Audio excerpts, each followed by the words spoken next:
ये तस्वीरें देख रहे होंगे आप, तस्वीरें बहुत कुछ अपने आप में बयां कर रही हैं। आखिर कब तक इन बेटियों को पढ़ाई लिखाई और समाज परिवार के तानों को झेलते हुए प्रशासन और भवनों का घेराव करना पड़ेगा। एक बार नहीं, दो बार नहीं, कईयों बार आकर के अपने अधिकार के लिए, अपने अंतिम परिणाम के लिए यहाँ पर आती हैं, पिकअप भवन का घेराव करती हैं और आखिर में उनको क्या मिलता है? प्रशासन का तानाशाही रवैया इन्हें उठाकर सीधे ले जाकर के इको गार्डन भेज देता है। चीख पुकार, धक्का मुक्की सभी को सहते हुए फिर ये इको गार्डन पहुंच जाती है और सिर्फ इनकी मांग क्या है कि इनका अंतिम परिणाम जो है वो घोषित कर दिया जाए, क्योंकि 1 साल नहीं, 2 साल नहीं, बल्कि 3 साल हो चुके हैं और ये अपने अंतिम परिणाम के लिए दर दर भटक रही हैं।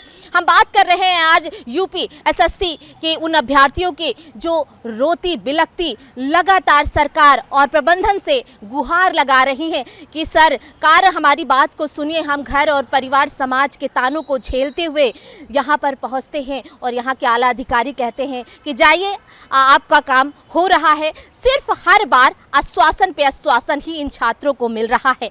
अभ्यर्थी लगातार रोते रहते, बिलखते रहते हैं। क्या कुछ कह रहे हैं आप इस पूरी मेरी रिपोर्ट में देखिए और खास बातचीत इमेज टुडे से खुद इन अभ्यर्थियों ने की है। रोते बिलखते और इनके दर्द में कितना दर्द है इनकी बातों में, आप खुद समझ सकते हैं।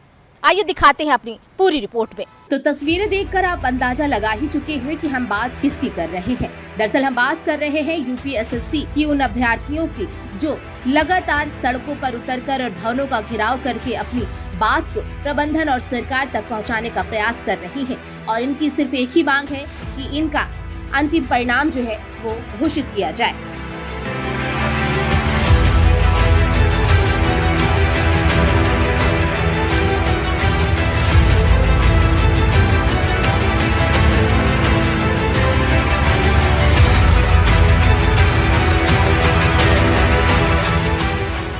दरअसल उत्तर प्रदेश अधीनस्थ सेवा चयन आयोग यूपीएसएससी की तरफ से प्रदेश के महिला कल्याण एवं बाल पुष्टाहार विभाग में मुख्य सेविका के पद के लिए चल रही भर्ती प्रक्रिया का अंतिम चरण पूरा होने के बाद भी अभी तक चयनित अभ्यर्थियों की लिस्ट नहीं जारी की गई है। प्रक्रिया में शामिल अभ्यर्थी फाइनल मेरिट लिस्ट का इंतजार महीनों से नहीं सालों से कर रहे हैं। इसे लेकर अभ्यर्थी लगातार अधीनस्थ सेवा चयन आयोग के कार्यालय के चक्कर काटने को और प्रदर्शन करने के लिए मजबूर है। आपको बता दें कि समय समय पर सैकड़ों अभ्यर्थी पिकअप भवन का घेराव करने पहुंचते हैं। अभ्यर्थियों का कहना है कि आयोग की तरफ से भर्ती प्रक्रिया को पूरा कर लिया गया है, पर चयनित छात्रों की फाइनल मेरिट लिस्ट जारी नहीं की जा रही है, जिसके कारण अभ्यर्थियों में लगातार मायूसी और चिंता बढ़ती जा रही है। दरअसल उत्तर प्रदेश अधीनस्थ सेवा चयन आयोग कार्यालय पहुंचे अभ्यर्थियों का कहना था कि प्रारंभिक अर्हता परीक्षा यानी कि पेट 2021 के आधार पर महिला विकास एवं बाल पुष्टाहार विभाग में 2693 पदों की भर्ती निकली थी, जिसके लिए आवेदन प्रक्रिया साल 2022 में शुरू किया गया था।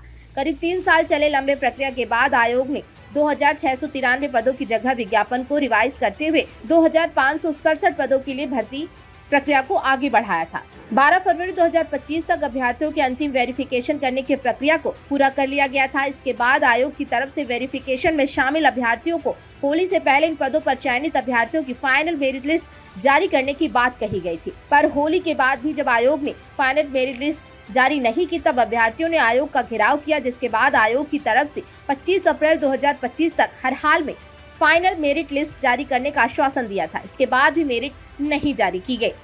आयोग कार्यालय पहुंचे अभ्यर्थियों का कहना है कि आयोग ने 25 अप्रैल तक फाइनल मेरिट लिस्ट जारी करने का आश्वासन अभ्यर्थियों को दिया था, पर आज तक डेट पे डेट दिए जा रहे हैं, कोई भी फाइनल लिस्ट अभी तक सामने नहीं आई है और छात्रों में लगातार आक्रोश बढ़ता जा रहा है।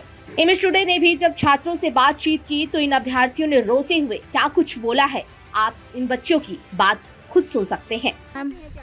मैं महोबा से हूँ, मैं यहीं रहती हूँ 3 साल से। जब मैंने फॉर्म भरा था उसके 2 महीने पहले हम लोग लखनऊ आए थे पढ़ने के लिए। जब से उसके 1 साल बाद एग्ज़ाम हुआ और फिर उसके बाद 1 साल तक कोर्ट में स्टे लग गया था। फिर उसके बाद डीबी का रिज़ल्ट जो आया उसके बाद 3 महीने होने वाले हैं, लेकिन अब तक हम लोग का रिज़ल्ट नहीं आया। और सचिव सर से कई बार बात हुई उसकी डीबी के बाद कि अभी रिज़ल्ट आएगा, अभी रिज़ल्ट आएगा, लेकिन उन्होंने शायद पता नहीं इस चीज़ पे इतना फोकस नहीं किया कि हम लोग को इतना टाइम हो चुका है। ऑलरेडी 2021 से भर्ती आई हुई है, तो ऑलमोस्ट 4 साल होने वाले हैं। घर से बहुत प्रेशर हमेशा से ही है और शायद एक जो लड़की जिस मतलब इंटेंशन के साथ पेरेंट्स भेजते हैं, आप वो शायद वो लड़का बनना चाहते हो, तो शायद वो चीज़ ये शायद वो समझ नहीं पा रहे हैं कि हम लोग इतने उस तरीके से हैं यहाँ पे ताकि हमारे पेरेंट्स को प्राउड फील हो, हम लोग ये चीज़ रियलाइज़ करा पाएँ कि उन्होंने अगर हमें इस डिसीजन के साथ भेजा है कि हम लोग कर सकते हैं और हम लोग कर रहे हैं, बट जस्ट बिकॉज इस वजह से हम लोग नहीं कर पा रहे हैं क्योंकि हमारा रिजल्ट ही नहीं आ रहा। जब तक रिजल्ट नहीं आएगा तो कोई भी मतलब ये चीज़ नहीं समझेगा कि हम लोग पढ़ रहे हैं वहाँ जाके या क्या कर रहे हैं। बहुत सारे टोन्स हैं सोसाइटी में तो सब कहते ही हैं, तो वो चीज़ होती ही है सबके साथ। यहाँ पर जितने भी बच्चे हैं वो सबके साथ वो चीज़ होगी। हमेशा यही पूछा जाता है कि कब रिज़ल्ट आएगा, कब रिज़ल्ट आएगा, कोई जवाब नहीं होता। जैसे मैं आज आपके सामने खड़ी हूँ, मैं अभी जस्ट एग्ज़ाम दे के आई हूँ।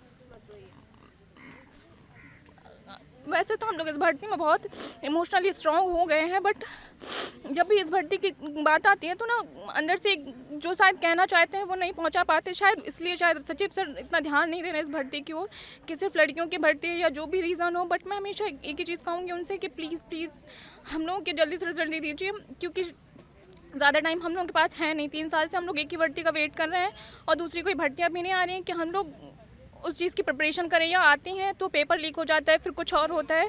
तो हम लोग पास कोई और होप है नहीं कि हम लोग और किसी एग्ज़ाम की अच्छे से तैयारी कर सकें। अगर हमारा इसमें हो रहा है अच्छे नंबर लाने के बावजूद भी अगर हम लोग को टाइम से रिजल्ट नहीं मिल रहा, शादी के बाद आएंगे तो फिर हमारा क्या मतलब है करने का? कोई मतलब नहीं। हम अपनी लाइफ का डिसीजन नहीं ले पाएंगे उसके बाद अगर हमारी शादी होगी इससे पहले। तो please I am just humbly requesting you sir, please हम लोगों का टाइम से रिजल्ट दे दीजिए। और मैं अपनी सभी बहनों की साइड से यही कहूँगी कि अगर आप रिक्वेस्ट यही है कि आप बस टाइम से रिजल्ट दे दें, और हमें आपसे कुछ भी नहीं कहना। हम यहाँ पे शांतिपूर्ण निवेदन करने के लिए आए थे और रिजल्ट नहीं घोषित किया जा रहा मैम। हमें नहीं पता अंदर क्या हो रहा है, क्या प्रॉब्लम क्रिएट हो रही है, क्यों रिजल्ट नहीं बन पा रहा है। लेकिन जो भी प्रॉब्लम है मैम, 4 साल कंप्लीट हो गए, इतनी भी बड़ी प्रॉब्लम नहीं होगी कि 4 साल में आप उसको नहीं सॉल्व कर सकते हैं।